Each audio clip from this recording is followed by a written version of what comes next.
നമസ്കാരം എല്ലാവർക്കും competitive exam കോർണറിന്റെ പുതിയൊരു വീഡിയോയിലേക്ക് സ്വാഗതം. കുറെ ദിവസങ്ങളായിട്ട് നമ്മളോട് കുറെ പേര് ചോദിക്കുന്ന ഒരു കാര്യമാണ് പ്രൊബേഷൻ ഓഫീസർ ഗ്രേഡ് 2 പറ്റിയിട്ടൊന്ന് പറയാമോ, ക്ലാസ് സ്റ്റാർട്ട് ചെയ്യുന്നുണ്ടോ എന്നുള്ളത്. അപ്പൊ ICDSന്റെ നമ്മളൊരു പെയ്ഡ് കോഴ്സ്, പെയ്ഡ് മീൻസ് 299 രൂപയ്ക്ക് ഒരു പെയ്ഡ് കോഴ്സ് സ്റ്റാർട്ട് ചെയ്തിട്ടുണ്ടായിരുന്നു. അതിങ്ങനെ നടന്നു പോയിക്കൊണ്ടിരിക്കുന്നു. അപ്പൊ അതിന്റെ കൂട്ടത്തിൽ തന്നെ ഈ സോഷ്യൽ ജസ്റ്റിസ് വകുപ്പിലേക്ക് പ്രൊബേഷൻ ഓഫീസർ ഗ്രേഡ് 2 ഇപ്പം നിലവിൽ വിളിച്ചിട്ടുണ്ട്. കുറെ പേര് നമ്മൾ ഇതിനെ പറ്റിയിട്ടൊന്ന് പറയാമോ, ആർക്കൊക്കെ അപേക്ഷിക്കാം എന്നൊക്കെ ചോദിക്കുന്നുണ്ട്. അപ്പം അതിനെ പറ്റിയിട്ടാണ് നമ്മൾ ഇന്നത്തെ വീഡിയോ. അതിന്റെ സിലബസിനെ പറ്റിയിട്ടും, സിലബസ് PSC ഒഫീഷ്യലി ഈ വർഷത്തെ പബ്ലിഷ് ചെയ്തിട്ടില്ല.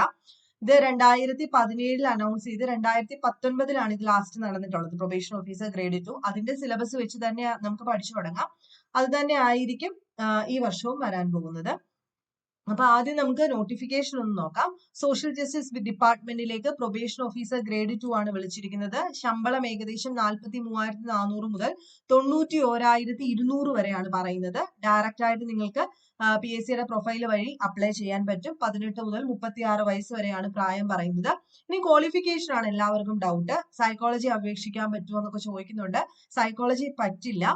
സോഷ്യോളജിയിലോ സോഷ്യൽ വർക്കിലോ സോഷ്യൽ സയൻസിലോ ഉള്ള ബിരുദം, അതാണ് യോഗ്യതയായിട്ട് ചോദിക്കുന്നത്.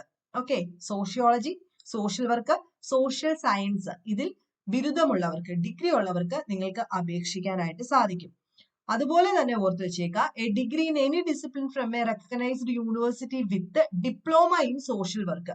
ഏതെങ്കിലും വിഷയത്തില് ഡിഗ്രിയും അതിന്റെ കൂട്ടത്തിൽ തന്നെ ഡിപ്ലോമ ഇൻ സോഷ്യൽ വർക്ക് അങ്ങനെയുള്ളവർക്കും ഇതിൽ അപേക്ഷിക്കാൻ സാധിക്കും.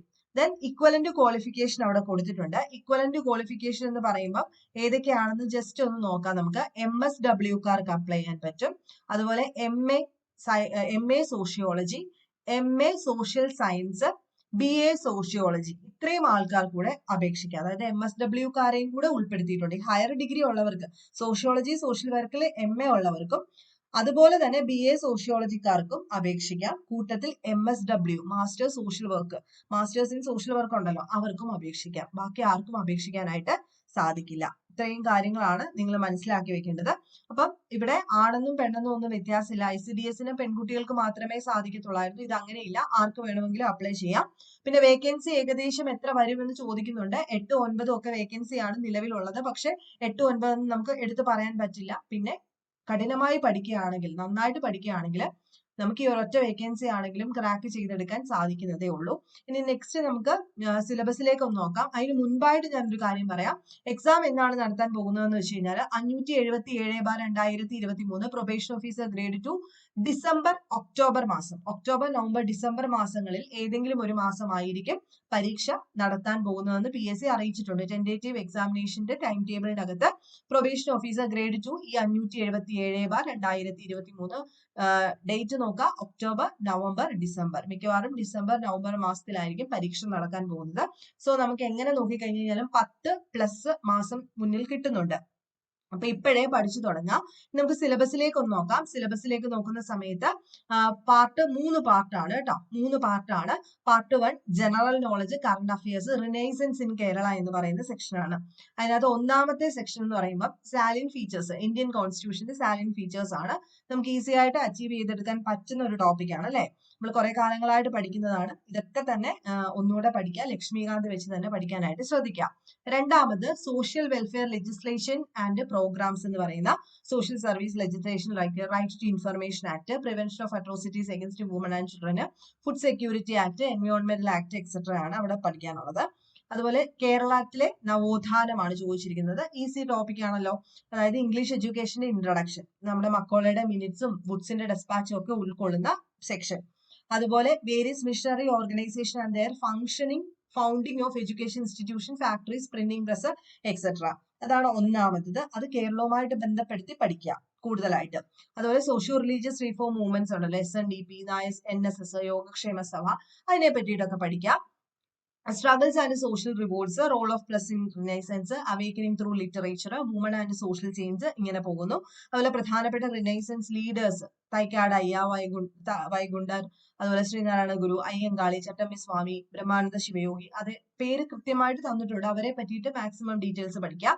ലിറ്റററി ഫിഗേഴ്സിനെ പറ്റിയിട്ട് ആരെയൊക്കെയാണെന്ന് പറഞ്ഞിട്ടുണ്ട്. കൊടുങ്ങല്ലൂർ കുഞ്ഞിക്കുട്ടൻ തമ്പുരാൻ, കേരളവർമ്മ വലിയകോയി തമ്പുരാൻ, അതുപോലെ പറഞ്ഞിട്ടുണ്ട്. അവരെ പറ്റിയിട്ട് മാത്രം പഠിച്ചാൽ മതി. ഇനി പാർട്ട് 2 ആയിരിക്കും എല്ലാവർക്കും ഡിഫിക്കൽട്ട് ആയിട്ട് വരുന്നത്. പക്ഷെ ഇവിടെ മിക്കവരും സോഷ്യൽ വർക്കും സോഷ്യോളജിയും ഒക്കെ പഠിച്ചവരായതുകൊണ്ട് ഇത് നിങ്ങൾക്ക് ഈസി ആവാൻ സാധ്യതയുണ്ട്. പാർട്ട് 2 സോഷ്യോളജിയാണ് കേട്ടോ. സോഷ്യോളജിയുടെ നേച്ചറും സ്കോപ്പും തൊട്ടിട്ട് ഇങ്ങോട്ട് എല്ലാ പോയിന്റ്സും, അതായത് ഇവരുടെ relationship with history, economics, political science, anthropology, psychology, അതായത് സോഷ്യോളജിയുടെ ഹിസ്റ്ററിയുമായിട്ടുള്ള റിലേഷൻഷിപ്പ്, എക്കണോമിക്സുമായിട്ട് എങ്ങനെയാണ്, പൊളിറ്റിക്കൽ സയൻസുമായിട്ട് എങ്ങനെയാണ്, ആന്ത്രപ്പോളജിയുമായിട്ട് സൈക്കോളജിയുമായിട്ടുള്ള റിലേഷൻഷിപ്പ്, അതിന്റെ ബേസിക് കൺസെപ്റ്റുകൾ എങ്ങനെയാണ്, സൊസൈറ്റി കമ്മ്യൂണിറ്റി ഒക്കെ എന്താണ്. അപ്പം കമ്മ്യൂണിറ്റിയെ പറ്റിയിട്ടൊക്കെ കഴിഞ്ഞ പ്രാവശ്യം ക്വസ്റ്റ്യൻ ഉണ്ടായിരുന്നു. അതെല്ലാം കൃത്യമായിട്ട് പഠിക്കണം. അതുപോലെ തന്നെ ഗ്രൂപ്പ്, സെക്കൻഡറി ഗ്രൂപ്പുകൾ ഉണ്ടല്ലോ, അത് ICDS നമുക്ക് പഠിക്കാനുണ്ട്. Group, primary, secondary, reference group ഒക്കെ എന്താണെന്ന് പഠിക്കണം. അതിനുശേഷം രണ്ടാമത്തെ ടോപ്പിക്കിൽ society, culture and social changes ആണ്. അതിനുശേഷം method in social research, social problems in India. ഇത്രയുമാണ് main topic. Part 3 social work ആണ് പഠിക്കാനുള്ളത്. ഇവിടെ സോഷ്യൽ വർക്കിനെ പറ്റിയിട്ടാണ് ഡീറ്റെയിൽഡ് ആയിട്ട് പഠിക്കാനുള്ളത്. Principle and assumptions of social work, basic and ancillary methods of social work, ടൂൾസും ടെക്നിക്സും, അതുപോലെ skills and ability of a professional social worker practitioner, അവർക്ക് വേണ്ട സ്കിൽസും ഒക്കെ പഠിക്കാനുണ്ട്. അതുപോലെ ഇങ്ങോട്ട് വരുന്ന സമയത്ത് കുറെ തിയറി, സൈക്കോളജിയുടെ തിയറി പഠിക്കാനുണ്ട്. നമ്മൾ എപ്പോഴും പഠിക്കുന്ന, ഇപ്പൊ പഠിച്ചുകൊണ്ടിരിക്കുന്ന ICDSകാരൊക്കെ പഠിച്ചുകൊണ്ടിരിക്കുന്ന തിയറീസ് ഉണ്ടല്ലോ, എറിക് എറിക്സന്റെതും, പിയാഷയുടെ കൊഗ്നിറ്റീവ് ഡെവലപ്മെന്റ്, എറിക് എറിക്സന്റെ സൈക്കോ സോഷ്യൽ ഡെവലപ്മെന്റ്, കോൾബെർഗിന്റെ തിയറി, സിഗ്മണ്ട് ഫ്രൂഡിന്റെ സൈക്കോ അനലിറ്റിക്കൽ തിയറി, അതുപോലെയുള്ള എല്ലാ കാര്യങ്ങളും ഇപ്പൊ നിലവിൽ നമ്മൾ പഠിച്ചുകൊണ്ടിരിക്കുന്ന developmental task, early late childhood, അതുപോലെയുള്ള ഹാവിഗസിന്റെ ഡെവലപ്മെന്റൽ ടാസ്ക് പോലെയുള്ള കാര്യങ്ങൾ, പ്യൂബർട്ടി, അഡോളസെന്റ്, അതൊക്കെ കോമൺ ടോപ്പിക്സ് ആണ്. പിന്നെ working with individuals, philosophy, principle and components of case work, case വർക്കിനെ പറ്റിയിട്ടും ബാക്കിയുള്ള കാര്യങ്ങൾ, അസസ്മെന്റിനെ പറ്റിയിട്ടും ഒക്കെയാണ് അവിടെ പഠിക്കാനുള്ളത്. അതിനുശേഷം ഇവിടെ പിന്നെയും സൈക്കോഡൈനാമിക് മോഡൽ, ഇവിടെ പഠിച്ച അതേ കാര്യങ്ങൾ തന്നെ പിന്നെയും ചോദിച്ചിട്ടുണ്ട്. ബിഹേവിയറൽ മോഡൽ, അങ്ങനെ വരുന്ന കുറെ കാര്യങ്ങൾ, different models of case work practice, അത് പഠിക്കാനുണ്ട്. അതിനുശേഷം working with group and community, social work administration, ഇത്രയുമാണ് ചോദിച്ചിരിക്കുന്നത്.